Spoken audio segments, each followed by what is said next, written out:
ثم جاءت فاطمہ،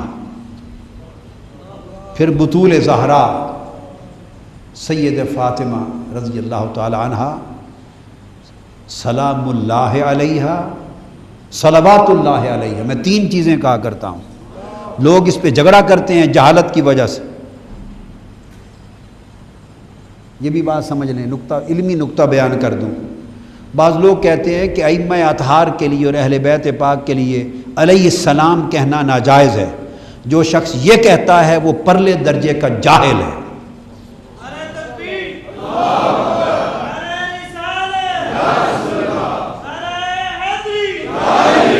ہم انہیں رضی اللہ تعالیٰ عنہ بھی کہتے ہیں. کیوں کہتے ہیں؟ کہ وہ صرف اہل بیت ہی نہیں، وہ صحابہ بھی ہیں. تو صحابہ ہونے کے ناطے ان کے لیے جو کلمات متداول ہیں، مروج ہیں، وہ رضی اللہ تعالیٰ عنہ اور رضوان اللہ تعالیٰ علیہ مجمعین کے ہیں. سو وہ رضی اللہ تعالیٰ عنہ بھی ہیں. یہ کلمات کیوں ہیں؟ ان کی صحابیت کے ناطے سے. وہ علیہ السلام بھی ہیں، اور علیہ السلام صحابہ کرام کے لیے سن لیں، علمی طور پہ کہہ رہا ہوں، ان کے لیے استعمال نہیں ہوتا. یہ میں بتا رہا ہوں نسبت کے اعتبار سے، متداول ہونے کے اعتبار سے. ورنہ تو لغوی معنی کی طرف چلے جائیں تو آپ میں سے ہر شخص علیہ کا السلام ہے. تو مجھے حیرت ہے ان لوگوں کی عقل پر اور ان کے علم پر، مبلغ علم پر، کہ وہ اہل بیت اطہار کو علیہ السلام کہنے پر اعتراض کیا کرتے ہیں. جو شخص اعتراض کرے اس کو کہیں کہ میں نے ابھی آپ کو کہا السلام علیکم، آپ پر سلام ہو. آپ نے مجھے کہا وعلیک السلام، مجھ پر سلام ہو. تجھ پر بھی سلام ہوتا رہے، مجھ پر بھی سلام ہوتا رہے، حلال ہے. آل مصطفیٰ پر سلام ہو جائے تو تمہیں تکلیف ہو گئی. ہم سب ایک دوسرے پر سلام بھیج رہے ہیں. السلام علیکم، وہ کہتا ہے وعلیک السلام. یہاں تک حلال ہے. جتھے میاں جلال اتھے سب کچھ حلال. آپس میں ایک دوسرے پر سلام بھیجیں، حلال ہو گیا. اور نواسہ مصطفیٰ پر سلام بھیجیں تو معاذ اللہ ناجائز ہو گیا. اور جن کی میں سمجھتا ہوں یہ وہ اہل بیت ہیں، یہ سلام بھی شاید جن کی خاطر زمین پر اترا ہے. سلام اسلام سے ہے، اسلام حسن اور حسین سے ہے، اسلام کی بقا حسین سے ہے، جو اس سلام کی بقا کا سبب ہیں. ظالموں ان پر سلام کہا تو آپ کو پرابلم ہو گیا. عقل سے کام لیں، کہاں چلے گئے آپ؟ تو لغوی اعتبار سے، جو اس اعتبار سے شرعی پوزیشن دیکھیں تو بھائی ہر مسلمان پر سلام ہے. مگر شرعاً ٹیکنیکل یوز کہہ رہا ہوں، ٹیکنیکل یوز. اب وہ جو متداول ہے بالعموم اہل علم کے ہاں روایت ہے، تو اس میں رضی اللہ تعالیٰ عنہ تو صحابہ کرام کے لیے، مگر کیا وہ غیر صحابہ کے لیے نہیں ہے؟ وہ تابعین اور اولیاء و صالحین کے لیے بھی ہے رضی اللہ تعالیٰ عنہ. تو وہ بھی ان کے لیے مختص نہیں، وہ مومنین صالحین کے لیے بھی ہے. قرآن مجید نے کہا رضی اللہ عنہ، رضی اللہ عنہم ورضوا عنہ.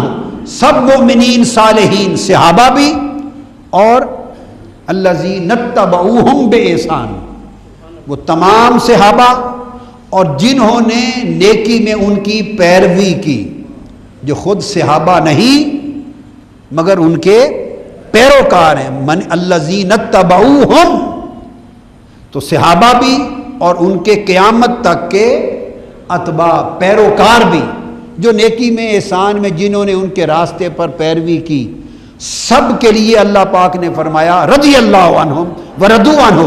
اللہ ان سے راضی ہے، وہ اللہ سے راضی ہے. تو گویا رضی اللہ تعالی عنہ صرف صحابہ کے لیے نہ رہا، غیر صحابہ کے لیے قیامت تک کے مومنین اور صالحین کے لیے بھی ہو گیا، تابعین و متبعین سب کے لیے ہو گیا.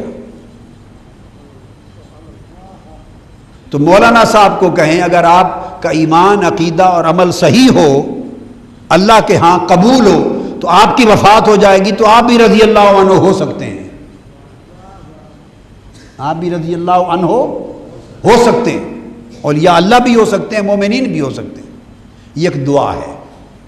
تو وہ اہل بیت اطہار تو پھر بطریق اولا رضی اللہ تعالی عنہ ہیں ایک۔ اب دوسری بات، وہ علیہ السلام بھی ہیں اور علیہم السلام بھی ہیں اور علیہ السلام بھی ہیں۔ وہ کیوں ہیں؟ یہ سلام علیہ، سلام علیہ، وہ کیوں ہیں؟ اس لیے کہ انہیں اللہ پاک نے حضور علیہ السلام کے ساتھ سلامتی میں بھی شامل کیا ہے،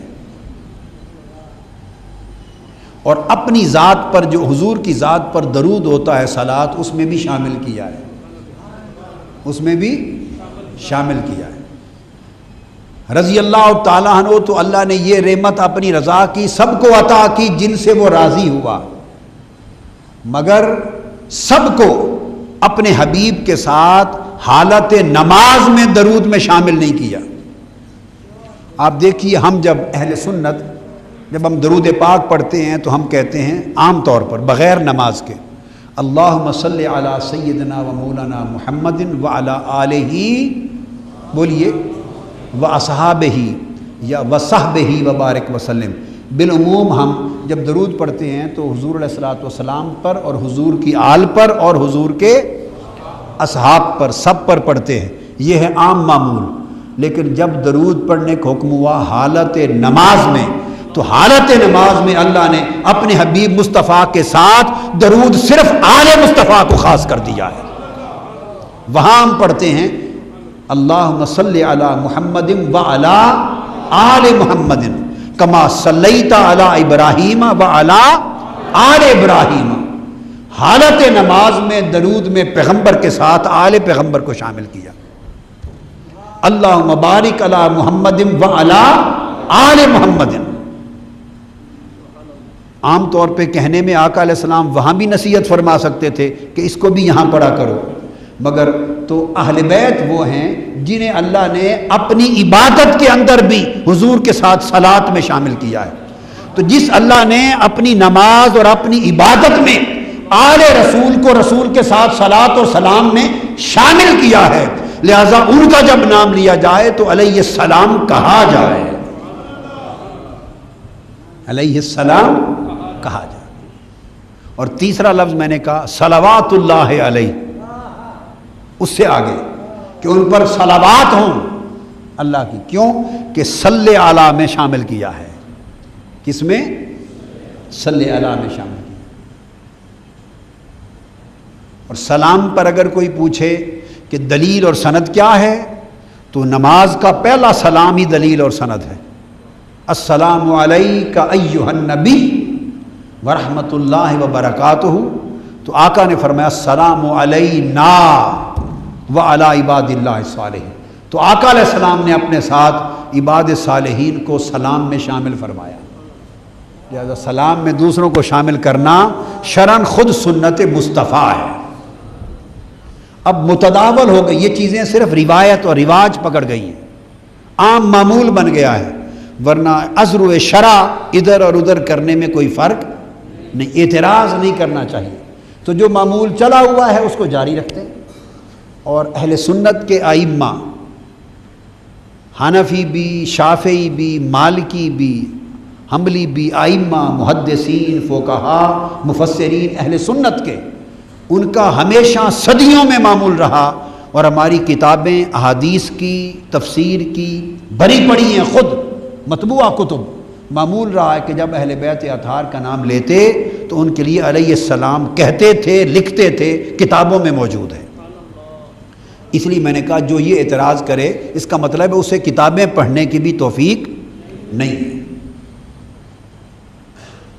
شاہ ولی اللہ محدث دہلوی کی کتابوں میں، قاضی ثناء اللہ پانی پتی کی کتابوں میں، حضرت شیخ عبدالحق محدث دہلوی کی کتابیں، امام جلال الدین سیوطی کی کتابیں، امام قسطلانی کی کتابیں، ائمہ اہل ائمہ محدثین فقہا، یہ معمول رہا ہے کہ لکھا کرتے۔ یہ بائی دی وے ایک بات آ گئی تو میں نے آپ کو کہہ دی۔ سو میں کبھی کبھی فرصت ہو تو میں تینوں صیغے استعمال کرتا ہوں کہ سارا کچھ انہی پر قربان ہے۔ رضا رضی اللہ عنہم بھی انہی پر قربان، سلام بھی انہی پر قربان، اور صلات بھی انہی پر قربان، اور ہم بھی انہی پر قربان۔ ہم بھی انہی پر قربان. اور آگے میں اپنی بات کرتا ہوں، میرا دین، میرا ایمان، میرا اسلام بھی انہی پر قربان. اور ہم سب کی اولاد بھی ان پر قربان. جب اہل بیت اطہار کی بات آئے تو محبت والا دل سمندروں کی طرح کھلا کر لیا کرو. آپ کا دل ٹھاٹھے مارتے ہوئے سمندر کی طرح ان کی محبت میں موج زن ہو جائے. ایسی عادت اپنائیں. جس کا مجھ سے تعلق ہے وہ اس محبت کو یہاں تک پہنچائے. جو میری بات کو مانتا ہے اور میری بات کو قبول کرتا ہے وہ اپنے آپ کو ان کی محبت کا سمندر بنا لے.